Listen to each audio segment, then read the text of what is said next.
What's up, YouTube? We're back at it. We're getting after TGVs today. We're going to be talking about that. I'm going to be talking about what they do on a Subaru, exactly what the function of them is, and what we're going to be doing with them to make them build better horsepower. So to start off, TGV stands for Tumble Generator Valve.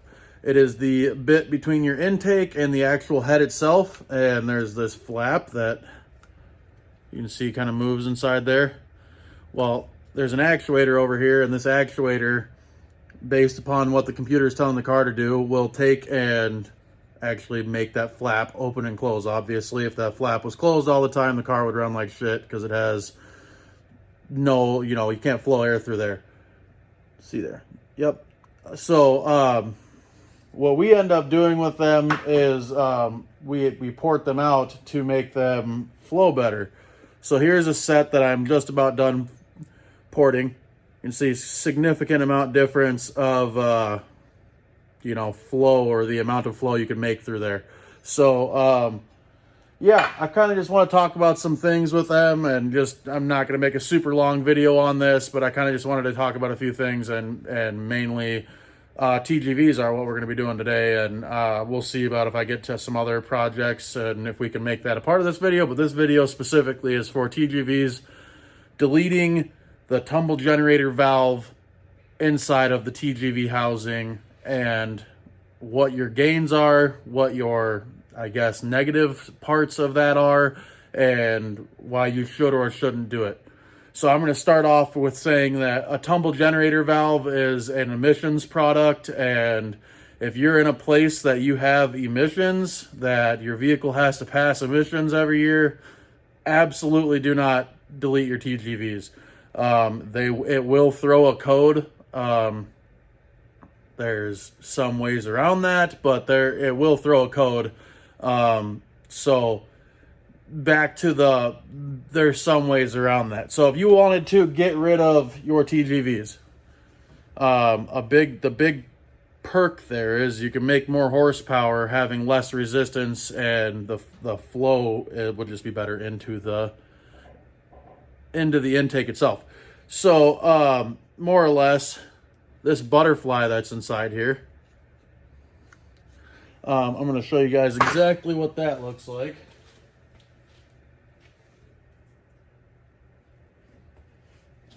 So when you remove that butterfly, this is what it looks like inside there. And, I just said, like I said, it's on a rod, and it opens and closes, and you can just get those out of there. So, one thing you can do is, normally there'd be a sensor on this end, and this sensor is what tells the computer what position the TGVs are in.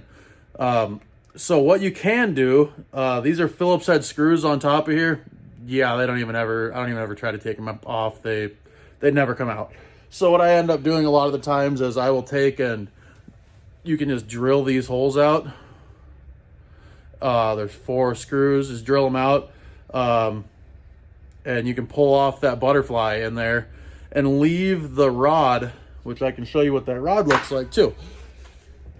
So this is the rod that would slide all the way through, and your motor would hook up here, and it rotates through, and your TGV, the butterfly itself sits in something like that. There'd be another one here, and this sits in there and can open and close like this to create turbulence in the intake. And what that does is that turbulence, it makes for better emissions. I'm not super up on the specifics of what exactly the better emissions portion of it is, but for example, in Japan, on any Subaru, they don't even put TGVs in at all. So from factory, all the time from factory in Japan, any JDM car would not even have these. So the TGVs, a lot of the times, what people will take and do is buy Japanese TGVs off of an EJ207, and they would have no TGVs inside there. So it would just be the bare housing, and it would already be sealed, and you wouldn't have to do a lot of the stuff that we're going to be talking about today. So, yeah, I'm going to take and I'm going to put the camera down on the vise, and I'll show you guys exactly what we got going on. Okay, so like I had said, there's a bunch of different types of TGVs. This is stock here. Butterflies, you can see them a little bit better here. Not a ton of flow. You can see with this is with the butterflies and the TGV rod itself removed. And then you can see here's roughly ported. These will clean up better, and I'll show you guys more or less how we handle that. But you can see pretty smooth, no real big arch or ridges inside there, and that's kind of what you're looking for, is just to the smoother you can get it, the better it'll be. Now I just want to take a note that if you're not careful and you don't, there's a ridge here just for that butterfly to sit on. If you take off too much material right here, or a lot of the times you'll see somebody get in here with a carbide burr bit and they will be cleaning all this up, porting it out. Well, here's a set that I was trying to clean the giant gouges out of, and you can see there's a hole in it now. This is not super thick material in here, and if you just get just barely too carried away, you'll poke through. So yeah, the downside to this is long story short, this was a customer's old set that I was trying to sell for him. Well, it looks like I just bought it. But yeah, that sucks that whoever he had delete these TGVs, you know, they went and got far too carried away with the carbide burr bit and made a bunch of gouges inside of it. And that's what you get. So we're going to just take, and I guess we'll start with this set, the stock set. I was going to use these, but this tab was broken off on the end here, which there's two different ways to delete these, and I will talk about that more going forward, but we'll jump over to the vise and I'll show you what we do from here. All right, guys.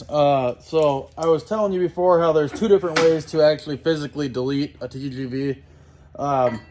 So the end, once you have everything pulled out, the end is going to look like that, right? You know, you can actually see all of the holes going all the way through.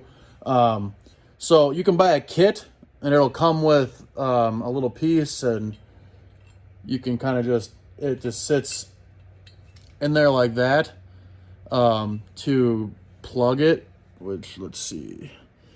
You can see that little ring right there where it's, I guess, sealed. And then they just give you a cap with some screws, and that goes on the other end. Pretty self-explanatory setup. But one thing I want to mention is that if this is the route you decide to go, you need to make sure that this is sealed, actually, more so than just metal on metal. You could put RTV on the inside of it, preferably high temperature stuff. But yeah, there's a lot of different ways to actually seal it. But after you do your TGV deletes and you do it that way, I mean, you're gonna have to boost leak test your build regardless at the end of it. So just make sure you're checking this individual portion. Now, the other way to do it would be to take and go inside that same hole I just showed you and take and put and weld with, it's aluminum TGV. You could take an aluminum MIG weld it, or if you wanted to get carried away, you could TIG weld it if you wanted to. Not as easy of a process, but you could. And you just plug that up, and then, same thing, just clean out the inside of it to be nice and flat. But that's just something I wanted to mention. I had forgot about earlier, and I just want to make sure that I mentioned that to you guys. So yeah, that's kind of what you have to do to be able to delete these things. So I'm going to take you down to the bench now and show you exactly what we're going to be doing. Okay, so like I had said, here's your screws you're going to be drilling out. I start with, it's called a speed twist drill bit. I buy these by the package. They're for going fast and drilling a lot of holes, and these things work super awesome for this. So I'll just show you guys, just to show you that these the screws that are in there, to get them out, if you aren't using an impact driver, like, they just strip right out. It's not even worth trying. Yeah, no, nothing. So like I said, I just take and drill them out. Just works better that way. Just drill them out in 10 seconds and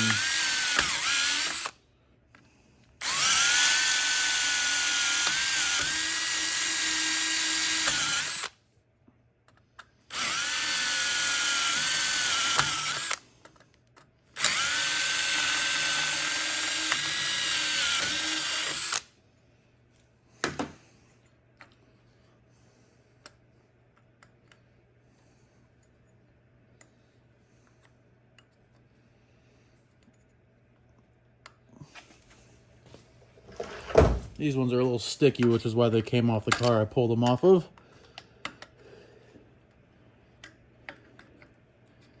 Okay, kind of get this up, hold that open, swap that to here, pull these out. Now, sorry about that. Now, this is, I'm not going to say one of the ways to beat emissions by any means, but this is a route that you can take, and if you did not want to check engine light or have ways around that, you can take and just leave it like this. You would have your sensor still would be on the other side, and you could put them in just like this. Obviously, make sure you get any of your shavings and stuff out, but you can run these just like this. You will pick up horsepower this way, no doubt about it, and it'll just be a better situation. Now, what's even better than this is going farther and taking out this rod and taking off the motor itself and porting these, getting rid of that diverter bar inside there, and being able to open these up all the way to flow better. Towards the end of this video, I will show you guys what I would say the best option is, which is an IAG set. IAG makes a set that is CNC made. You know, they're flow designed that way, and just a really nice setup.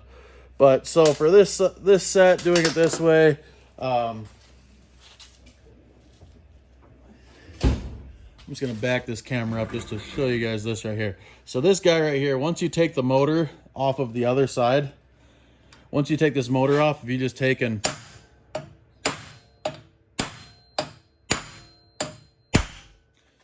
you just take and pop this whole assembly, just slides right out. There's a spring on the end here for, like I said, for holding those butterflies down when the motor is not working. You can see that spring there. There's a gear and a bearing right here. So it's a pretty simple setup. Nothing fancy, nothing crazy. But then you get that out of there, and you're left with this. So when I'm doing this, these are all carbide burr bits here. All of them different sizes, shapes, and assortments. The one I use for this job is this one. Works pretty good. So I come in here.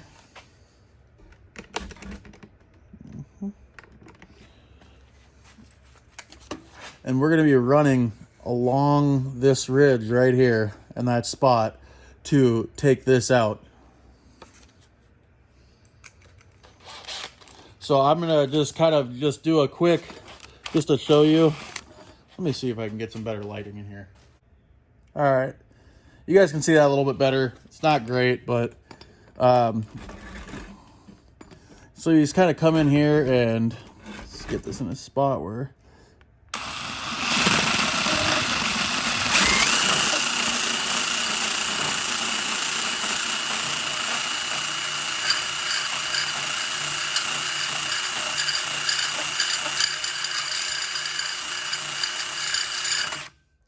so you can see just a quick, just 1 second of just using the carbide burr bit in there, and it's already making a ton of gouging, which is why you got to be super careful. You're focusing your, I guess, cutting on this bar and not on the sidewall. So I'm going to kind of back this camera up and give you guys a, I guess, before, and then I will kind of show you in the middle what we're looking at. Then I will show you at the end once I have them out. Okay, there's 30 seconds in. You can see that it's already broke through. So then I just will do the other side over here and flip these over and do the bottom side, and then that'll be out. Okay, so you can see here that the that diverter plate is actually removed, and you can see that there is some gouging in here we got to take care of now to make this whole thing flow better. So I will say that the way I do this, let me just back this up a bit. I use these, they are flap disc. They're for drill or Dremel or die grinder or whatever you want to call it. I just got different size ones that I use. big one, you know, small one, smaller one, and then a rough stainless wire wheel. And so starting in the bottom down here, this one that I have that I've just kind of discovered is a great size. It fits in nicely on both sides, gives you the contour you're looking to keep. So I'll just do that quick. I'll show you guys kind of what I end up doing here.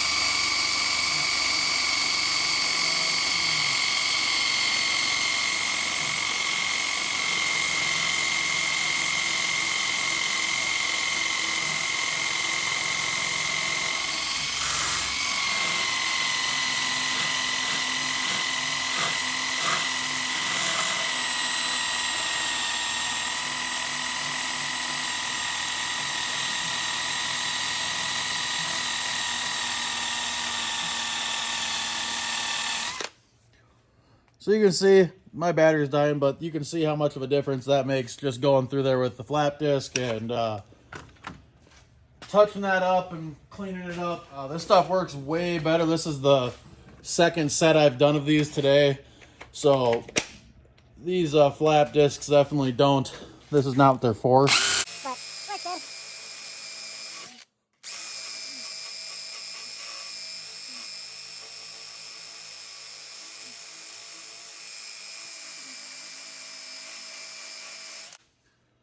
So you can see pretty damn smooth in there.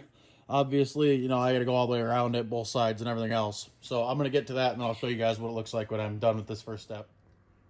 Before I start on the top, I just kind of want to show you roughly what that looks like after the first step. Most of the big gouges are out of it and looking pretty good. So we'll flip it over and go to the top, which is kind of a more critical part. Opening up this stuff to all flow nicely together.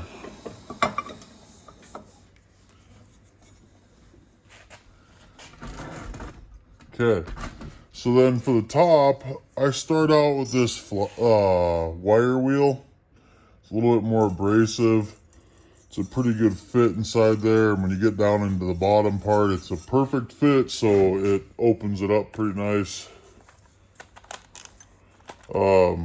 It's the reason I don't do something really abrasive is just because this is more slow and you can pay attention exactly to what you're taking off.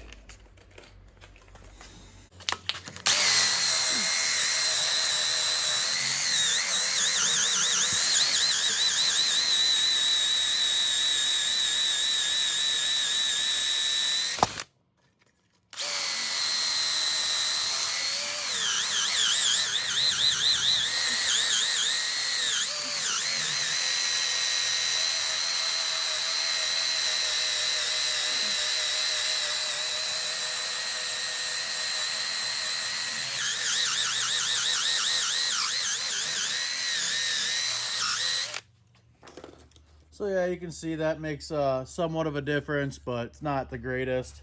So then I jump up to the larger one I have and kind of just work it in there.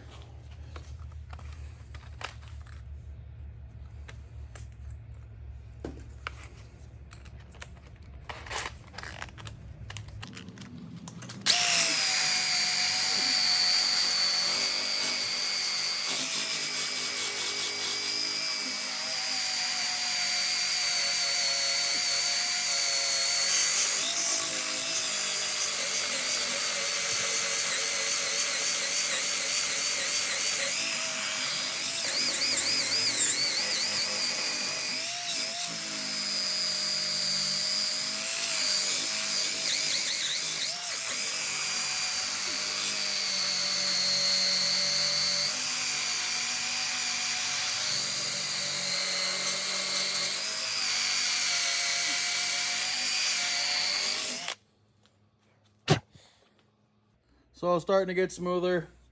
Just keep working it in there.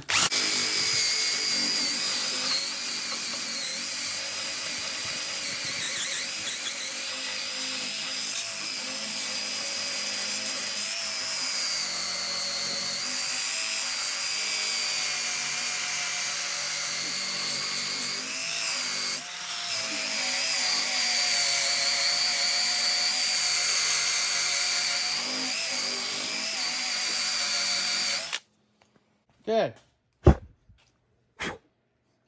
So now you can see our lip over here is gone. We're looking pretty good. You got to get some of this stuff cleared out of here from the original diverter valve, and then or diverter plate or whatever you want to call that. And just keep opening this up. You don't want to really go any farther past that little groove you have. Over here, we'll have another situation where I will burn through the side of this TGV. But this is what you're wanting it to look like. Nice and smooth inside here and no big gouges. There she is. Pretty much poured it out. Looks really good. You know, there's some dark spots in here, but there's no grooves or ridges or anything like that. And this is pretty good for me. I like this. You're not going to be killing any horsepower here. Yeah, like I had said, you could always go up and buy a CNC flow tested set that is perfectly ported and good to go. But this is for the budget. You know, we're looking at $200 for these, looking at $800 for a IAG set. So this is definitely the way to go as far as I'm concerned. If you were looking for big horsepower, we can always, just like I said, go to the CNC ported ones. But these are good. You're not killing any horsepower here. So yeah, I will work on the other side, but I just wanted to make sure you guys had a general idea of what we're looking at here for this. And I'll show you that IAG set real quick, and then I'll call this a video.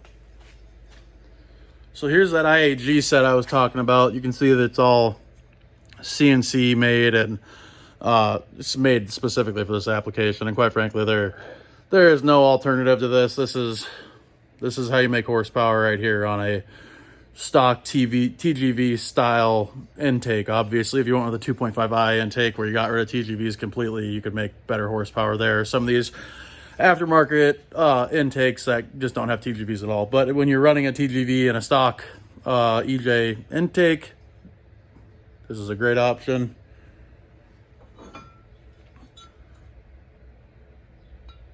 Wonder which one makes better horsepower. All right, guys, I hope you enjoyed this video. Please like and subscribe to the channel, and stick around. We'll be doing more stuff this week, and I'll be putting some more videos up and kind of talking about some more stuff. If there's anything you guys are looking to see on this build, you know, we're doing everything right now. So if there's anything specifically, just drop a comment and let me know what you guys are looking to see. All right, thanks, guys.